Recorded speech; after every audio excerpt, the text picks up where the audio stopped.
She's so cute. She's going to each little thing. Aw.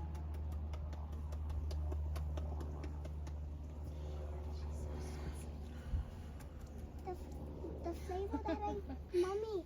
She's like our little pet. Mommy, the flavoring in the blow is nectar flavor.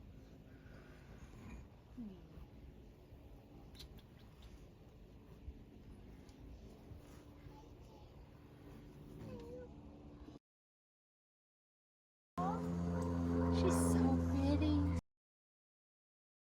So I got this to read to Starla, and she loves it. It's so good. And Stella. Yeah, coevolution of these two species, which occupy the same range in the Andes, is an example of a mutualistic relationship. The flower is pollinated by the hummingbird, and the bird is rewarded with a rich source of nectar. Now that's kind of amazing because both are created in the same place. Yeah. Almost like they are created for each other, and that is amazing. Yeah, that is just so the coolest amazing. thing.